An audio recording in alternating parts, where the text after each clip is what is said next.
Bismillahirrahmanirrahim. Assalamu alaikum wa rahmatullahi wa barakatuh. Today we are going to talk about our new chapter and it is Science and Scientist. अब इसके नाम से इस वाज़े है कि इसमें साइंस के हवाले से बात होगी और उसको रिलेट करेंगे साइंटिस्ट से। मैं यहाँ पर एक बात और बताता चलूँ कि अभी इसके बाद हम एक और चैप्टर पढ़ने वाले हैं जिसमें टॉपिक यूँ ही होगा, लेकिन वहाँ पर इसको रिलेट साइंटिस्ट से नहीं बल्कि सोसाइटी से किया जाएगा। सो साइंस एंड सोसाइटी के हवाले से अगर हम बात करें, इसके अंदर राइटर ने सीक्वेंस के साथ डिफरेंट टॉपिक्स पे बात की है साइंस से ही related. And he talked about first of all about the word of science. He elaborated that and he point out the idea of common man, कि एक कॉमन मैन, एक वो शख्स जो गली में और आम जगहों पर बैठने वाले लोग हैं, वो लोग जो कि साइंटिस्ट नहीं हैं. A man in an street से उससे मुराद एक कॉमन मैन है, अगर आप टेक्स्ट बुक में इसको देखें. So idea of a common man के हवाले से इसने बात की है कि what common man thinks about science. Science है क्या और एक्चुअल साइंस के बारे में एक आम इंसान क्या समझता है. और इसके बाद उसने नीचे खुद ही वजाहत की है. वो कहता है कि साइंस से मुराद एक कॉमन मैन ये ख्याल कर सकता है कि astronomy, chemistry, biology, physics they are included in science, कि ये सब्जेक्ट्स तो साइंस में इंक्लूड हैं और इसको वो साइंस समझता है.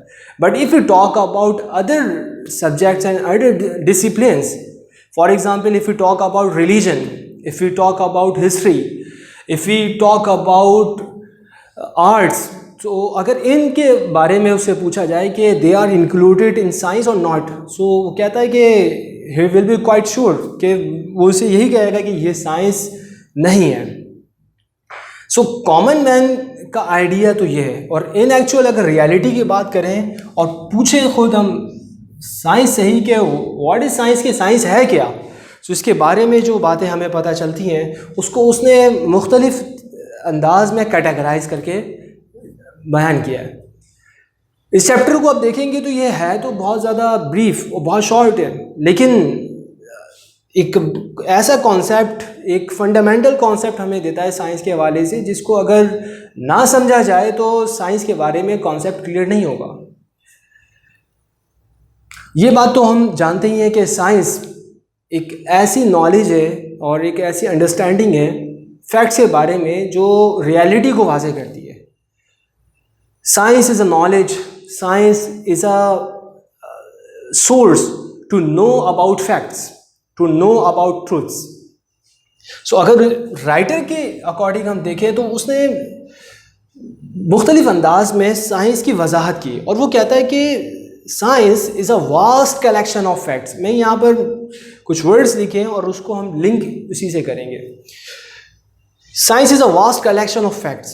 तो यहाँ पर पता चला कि साइंस कोई ऐसी चीज़ नहीं है कि जो इंसान ने खुद से बना ली हो, बल्कि ये एक ऐसी चीज़ है जो कि फैक्ट्स के बारे में, हकीकत के बारे में और रियलिटी के बारे में बताती है हमें.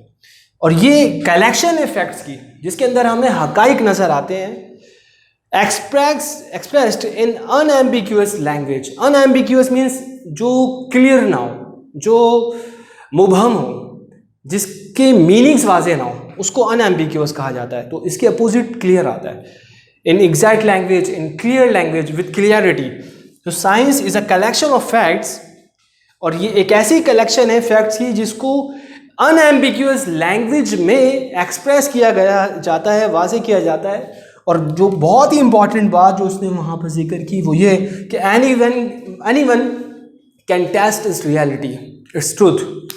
इसके सच को जानने के लिए कि साइंस ने अगर ये बात की है तो उसको हर कोई टेस्ट कर सके और ये जान सके कि हाँ साइंस का ये दावा सही है या सही नहीं है. फॉर एग्ज़ाम्पल, मैं इस बात को थोड़ा आसान करना चाहूँगा. फॉर एग्ज़ाम्पल, अगर हम बात करते हैं फार्मूला ऑफ वाटर की, H2O, कि हाइड्रोजन और ऑक्सीजन के एलिमेंट्स मिले देन वाटर हमारे सामने आ गया, ये साइंस की ही बात है. अब ये तो एक फैक्ट को उसने बताया. अब ये बात हम कैसे जान लें और इसका प्रूफ हम कैसे हासिल कर लें कि ये बात बिल्कुल सही है. सो ये पॉइंट बताता है कि साइंस इसी चीज़ को वाज़ेह करती है कि कोई भी उसको टेस्ट कर सकता है। अगर कोई ये जानना चाहे कि साइंस की ये बात सही है तो वो खुद टेस्ट करके देख ले, खुद एक्सपेरिमेंट करके देख ले, खुद ऑब्जर्व करके देख ले, और ये एक ऐसी चीज़ है जो हर कोई कर सकता है। अब रही ये बात कि उसकी उम्र छोटी है, कम है या ज़्यादा है, उसका किस रिलीजन से ताल्लुक़ है, किस कंट्री से ताल्लुक़ है, ये सारी बातें साइंस से रेलिवेंट नहीं है।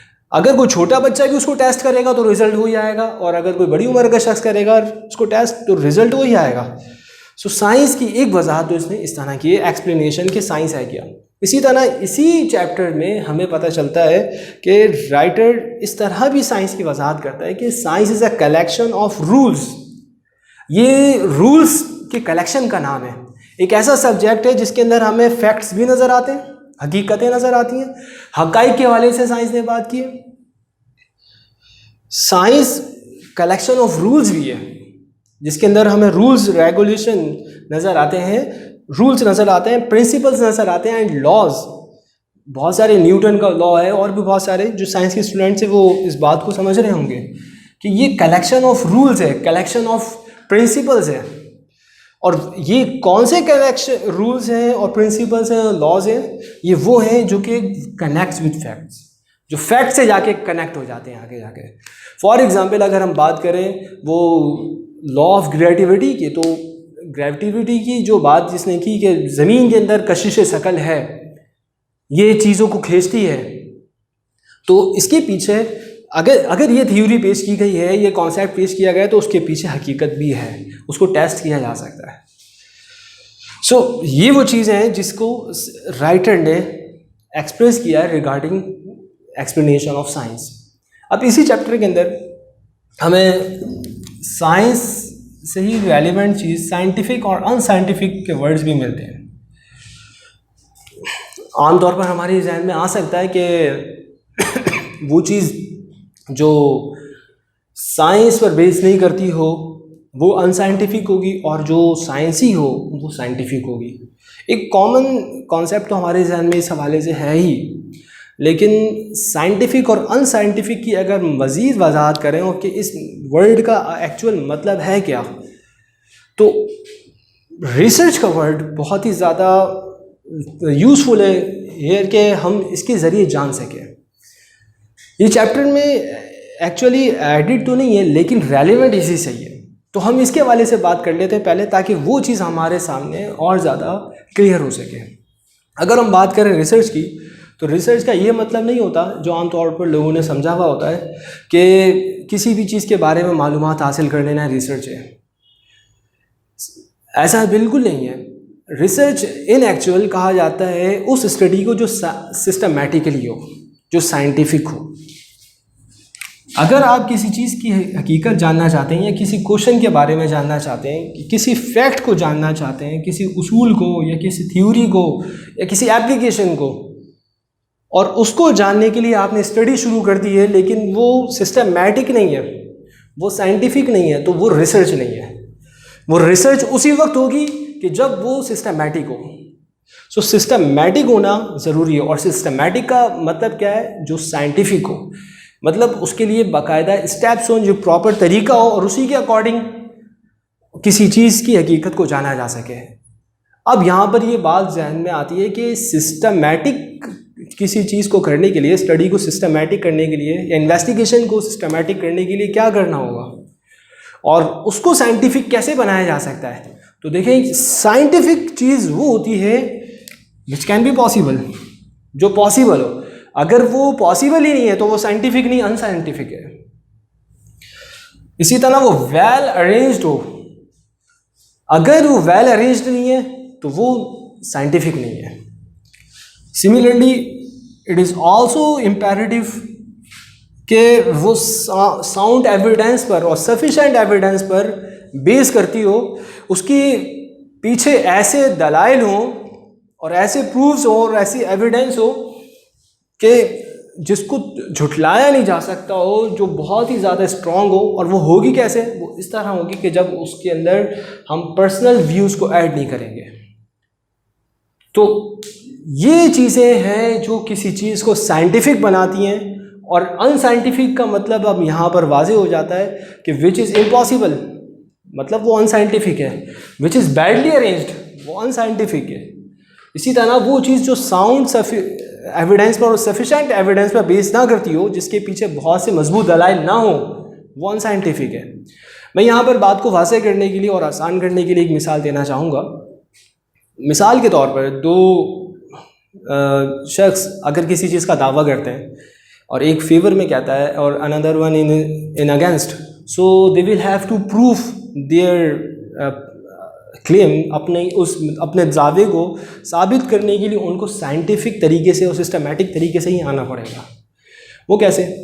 मिसाल के तौर पर अगर हम बात कर लेते हैं एग्जिस्टेंस ऑफ गॉड की, सो एग्जिस्टेंस ऑफ गॉड की अगर हम बात करते हैं कि खुदा मौजूद है, तो ये बात हम ऐसे ही नहीं करते, बल्कि उसके पीछे हमारे पास साउंड एविडेंसेस हैं।